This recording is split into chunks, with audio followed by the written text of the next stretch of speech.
I hear about blaming this person, blaming that entity, blame.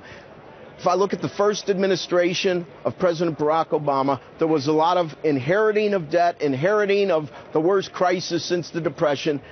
I'm not saying agree with it or disagree with it, but there's many who believe that blaming somebody else is just a way to shirk leadership. And I'll tell you what, here's the problem with the blame game. When blame becomes an issue, it takes the empathy out, it takes the civility out, and it green lights sustaining dysfunctional patterns. And I'll give you an example. Is once you start blaming, for example, let's take Grover Norquist. He's a good target. Once you start blaming Grover Norquist for a pledge made to get elected by representatives, you are totally doing a bait and switch. All of a sudden, the issue of entitlements and taxes gets all murky, and it becomes a sustaining dysfunctional pattern. Entitlements. Just look, listen, there's a huge amount of respect right now for Simpson and Bowles. Why? Because they will look straight in the camera and say, the gorilla in the room, entitlements. But see, when the blame game happens and you basically do a bait and switch, you create a red herring. In this case, the red herring, and it is red, are the tax issues or taxing the rich. Even though the real issue you're avoiding, the big one, are the entitlements and the spending. Now, Rosalind Carter, and this is so ironic because in many ways, President Carter was probably one of the most dysfunctional presidents, or at least didn't have the efficacy to ever put together a record that was to be proud of. But the First Lady had one of my all-time favorite quotes, and I've used it before. We're going to show it on the screen. A leader takes people where they want to go. A great leader takes people where they don't necessarily want to go, but ought to be. So let's go over this one more time. Today, we had Senator Warner on. And you know what? I really liked a couple of things that he said. Because what he said is think outside the box. See, we need to get away from the blame game, get away from the red herring. He says, well, start a debt reduction sinking fund. I haven't heard that idea.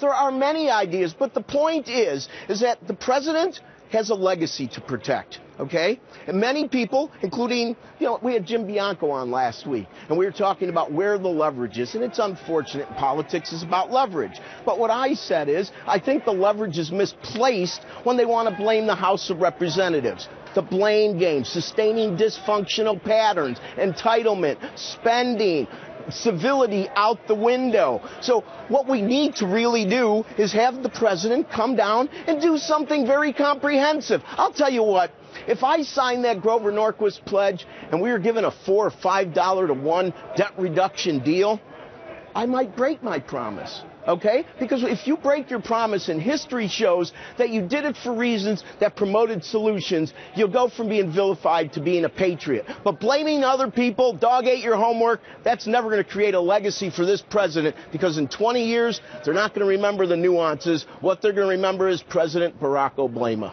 Back to you.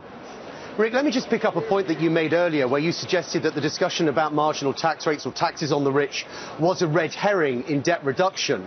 The problem that you have is, right or wrong, Obama has just won the election on that basic pledge to raise taxes on the rich, and you know what? That makes no sense. How many it. people do you know that said, I'm going to vote for the president to have more debt and an economy that can't grow its way out of the issue? But they didn't discuss that. We currently are only taking in about 15.5% revenues. We need to get it to 2021. I understand it isn't that tax problem, it's a growth problem. And he has no growth plan, plan, so then they blame others because they don't have their own plan. But he was able to get through the election doing precisely that. He got through the election for social issues. Social issues. On the economy, I think it's pretty clear that nobody voted for 4 more years of the current economy. They gave him 4 more years to get his house in order, and he's not going to get his house in order using the red herring of taxes when it's entitlements. It just isn't going to work, Simon.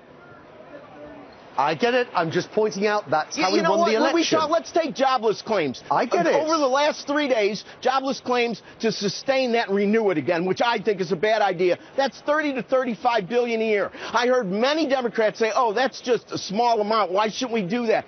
That's about halfway to the total amount they're talking about taxes. But when it's that, it's small. But when it's the 70 to 80 billion amortized over 10 years for the top 2%, all of a sudden it's big. I'm not saying don't raise taxes.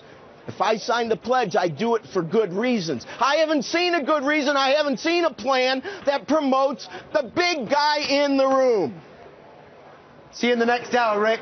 Rick Santelli, Thanks, live Simon. in Chicago on CNBC.